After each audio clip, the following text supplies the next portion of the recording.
السلام علیکم ورحمۃ اللہ وبرکاتہ۔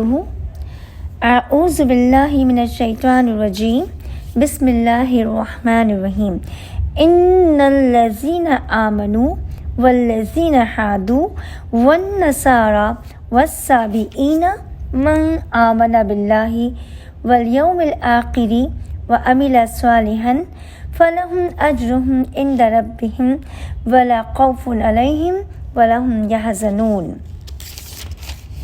مسلمان ہوں، یہودی ہوں، نصارہ ہوں یا صابی ہوں، جو کوئی بھی اللہ تعالیٰ پر اور قیامت کے دن پر ایمان لائے اور نیک عمل کرے، ان کے اجر ان کے رب کے پاس ہیں اور ان پر نہ تو کوئی خوف ہے اور نہ اداسی۔ یہود حوادتن بمعنی محبت سے یا تہود بمعنی توبہ سے بنا ہے۔ گویا ان کا یہ نام اصل میں توبہ کرنے یا ایک دوسرے کے ساتھ محبت رکھنے کی وجہ سے پڑا، تاہم موسیٰ علیہ السلام کے ماننے والوں کو یہود کہا جاتا ہے۔ نصارہ نصران کی جمع ہے، اس کا مادہ نصرت ہے۔ آپس میں ایک دوسرے کی مدد کرنے کی وجہ سے ان کا یہ نام پڑا۔ ان کو انصار بھی کہا جاتا ہے، جیسا کہ انہوں نے حضرت عیسیٰ علیہ السلام کو کہا تھا، نحن انصار اللہ۔ حضرت عیسیٰ علیہ السلام کے پیروکاروں کو نصارہ کہا جاتا ہے، جن کو عیسائی بھی کہتے ہیں۔ اب تیسرا ہے صابئین۔ صابی کی جمع ہے، یہ لوگ وہ ہیں جو یقیناً ابتداً کسی دین حق کے پیرو ہوں گے۔ اس لیے قرآن میں یہودیت و عیسائیت کے ساتھ ان کا ذکر کیا گیا ہے، لیکن بعد میں ان کے اندر فرشتہ پرستی اور ستارہ پرستی آ گئی، یا یہ کسی بھی دین کے پیرو نہ رہے، اسی لیے لا مذہب لوگوں کو صابی کہا جانے لگا۔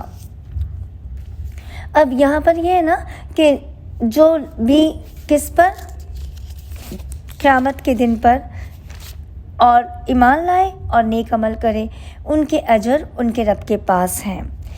تو اس آیت کا مفہوم سمجھنے میں بڑی غلطی لگی ہے، اور انہوں نے وحدت ادیان کا فلسفہ کشید کرنے کی مضمون صحیح کی ہے، یعنی رسالت محمدیہ پر ایمان لانا ضروری نہیں ہے، بلکہ جو بھی جس دین کو مانتا ہے اور اس کے مطابق ایمان رکھتا ہے اور اچھے عمل کرتا ہے، اس کی نجات ہو جائے گی۔ یہ جو فلسفہ ہے بالکل کیا ہے، سخت گمراہ کن ہے۔ ایسا پہلے یہودی تھے، نصارہ تھے یا صابئین تھے، جب ان لوگوں کو حضرت موسیٰ علیہ السلام اور حضرت عیسیٰ علیہ السلام اور تورات اور انجیل اور زبور کو ماننا تھا، لیکن جب حضرت محمد صلی اللہ علیہ وسلم پیغمبر ہو گئے اور ان پر اللہ نے جو معجزہ یعنی قرآن ان کو دیا، تو اب چاہے وہ یہودی ہوں، چاہے وہ نصارہ ہوں، چاہے وہ صابئین ہوں، ان کو کس کو ماننا ہے؟ حضرت محمد صلی اللہ علیہ وسلم کو پیغمبر ماننا ہے اور قرآن کو دین حق ماننا ہے۔ آیت کی صحیح تفسیر یہ ہے کہ جب اللہ تعالیٰ نے سابقہ آیات میں یہود کی بدعملیوں اور سرکشیوں اور اس کی بنا پر ان کے مستحق عذاب ہونے کا تذکرہ فرمایا، تو ذہن میں اشکال پیدا ہو سکتا تھا کہ ان یہود میں جو لوگ صحیح کتاب الہی کے پیرو اور اپنے پیغمبر کی ہدایت کے مطابق زندگی گزارنے والے تھے، ان کے ساتھ اللہ تعالیٰ نے کیا معاملہ فرمایا یا کیا معاملہ فرمائے گا۔ اللہ تعالیٰ نے اس کی وضاحت فرما دی کہ صرف یہود ہی نہیں، نصارہ اور صابی بھی اپنے اپنے وقتوں میں جنہوں نے اللہ پر اور یوم آخرت پر ایمان رکھا اور عمل صالحہ کرتے رہے، وہ سب نجات اقربی سے ہمکنار ہوں گے۔ اور اسی طرح رسالت محمدیہ پر یہ ایمان لانے والے مسلمان بھی اگر صحیح طریقے سے ایمان باللہ والیوم الآخر اور عمل صالحہ کا اتمام کریں، تو یہ بھی یقیناً آخرت کی ابدی نعمتوں کے مستحق قرار پائیں گے۔ یعنی پہلے جب اللہ کے رسول حضرت محمد صلی اللہ علیہ وسلم نہیں تھے، قرآن نہیں تھا، جو کتابیں تھیں تورات، انجیل، زبور، تو جن لوگوں نے اس ٹائم اس کی پیروی کی اور نیک عمل کیے اور اللہ پر ایمان رکھا اور آخرت پر کے دن پر بھی ایمان رکھا تو ان کی نجات ہو جائے گی۔ چاہے مسلمان ہو یا رسول آخر الزمان صلی اللہ علیہ وسلم سے پہلے گزر جانے والے یہودی، عیسائی اور صابی، اس کی تائید بعض مرسل آثار سے ہوتی ہے۔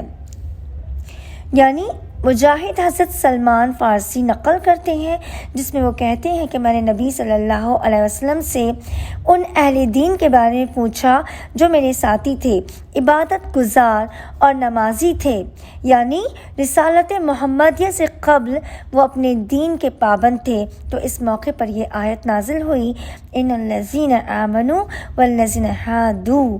قرآن کریم کے دوسرے مقامات سے اس کی مزید تائید ہوتی ہے، مثلاً ان الدین عند اللہ الاسلام، اللہ کے نزدیک صرف دین جو ہے اسلام ہی ہے۔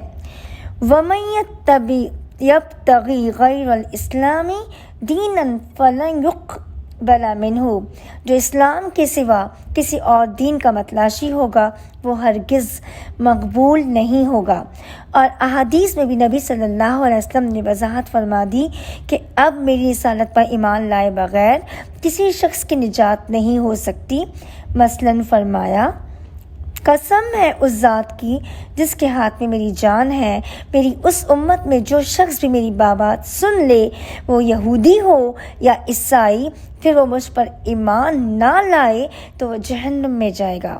اس کا مطلب یہ ہے کہ وحدت ادیان کی گمراہی جہاں دیگر آیات قرآنی کو نظر انداز کرنے کا نتیجہ ہے، وہاں احادیث کے بغیر قرآن کو سمجھنے کی مضمون صحیح کا بھی اس میں بہت دخل ہے۔